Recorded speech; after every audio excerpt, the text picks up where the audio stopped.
अस्सलाम वालेकुम रहमतुल्लाहि व बरकातुहू। आज हम उर्दू में एक अफ़साना पढ़ेंगे जिसका नाम है दर्द का मारा। तो इंशाल्लाह इस अफ़साने का आज हम पहला पैराग्राफ पढ़ेंगे, यानी पहला इक़्तिबास पढ़ेंगे। तो इक़्तिबास इस तरह है।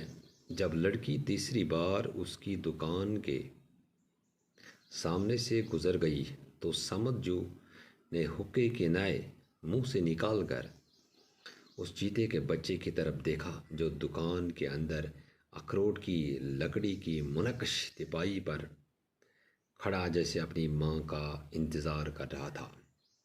समझू के होठों पर एक मनमोहनी सी मुस्कुराहट फैल गई और फिर रफ्ता रफ्ता ये मुस्कुराहट एक उदास सी कैफियत में तब्दील हो गई।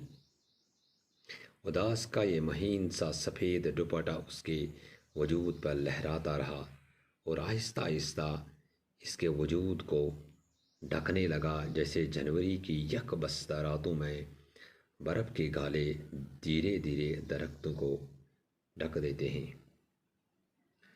तो ये इक़्तिबास अफ़साना दर्द का मारा से लिया गया है। ये अफ़साना पुष्कर नाथ ने लिखा है। तो इस कहानी में समझू का जिक्र करते हुए पुष्कर नाथ कहते हैं कि समझू जो श्रीनगर के बंड इलाके में हाथ से बनाई हुई चीज़ों की दुकान करता था,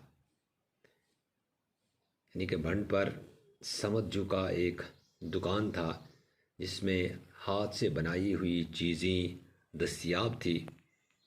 उसकी दुकान के सामने बहुत से अंग्रेज़ गुज़रते थे। यानी उस ज़माने में हिंदुस्तान पर अंग्रेज़ों का राज था और अंग्रेज़ कश्मीर आते थे, श्रीनगर आते थे।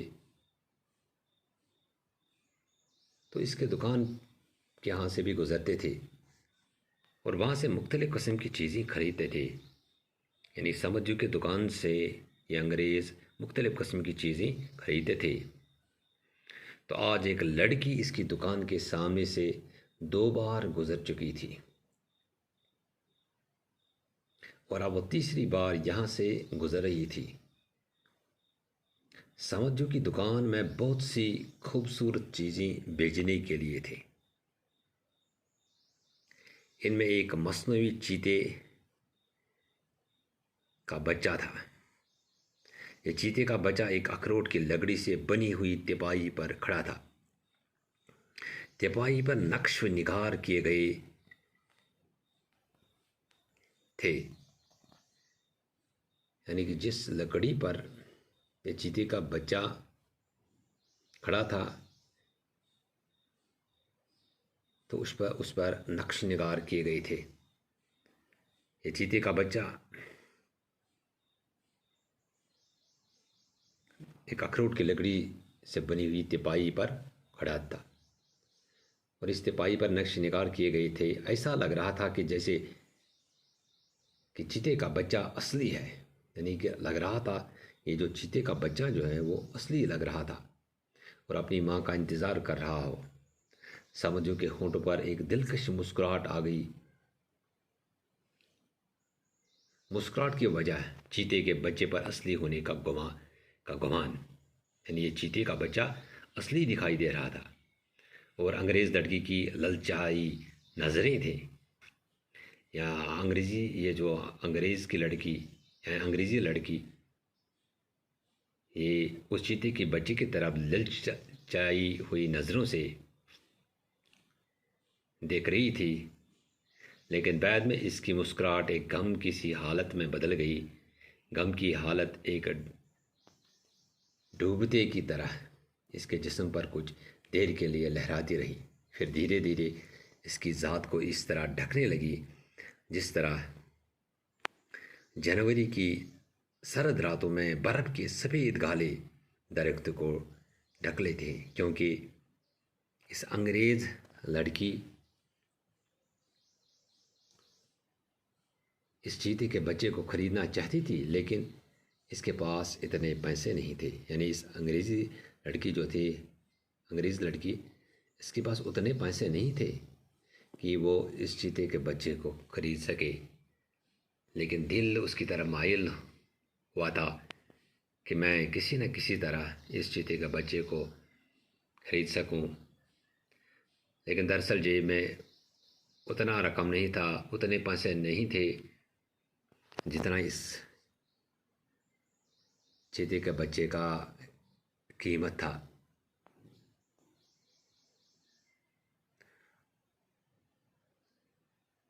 तो इसमें कुछ अल्फाज भी जो हैं, हुक्के की नाई, हुक्के की नाई, यानी इसको हम कहते हैं नली। जैसे तंबाकू पीते हैं तो उसमें यहाँ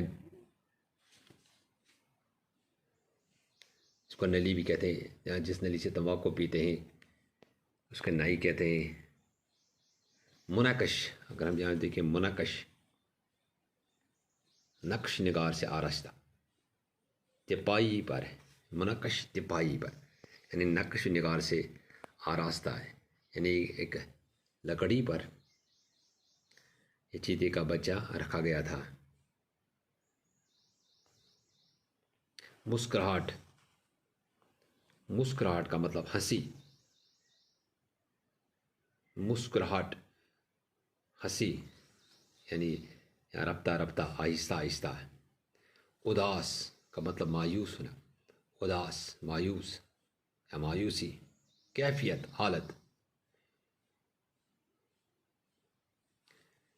यक बस्ता रातों का मतलब सर्द रातों, यक बस्ता रातों, या इसी तरह मन मोहनी सी, मन मोहनी सी, दिल को मोह लेने वाली, दिल को बस में करने वाली।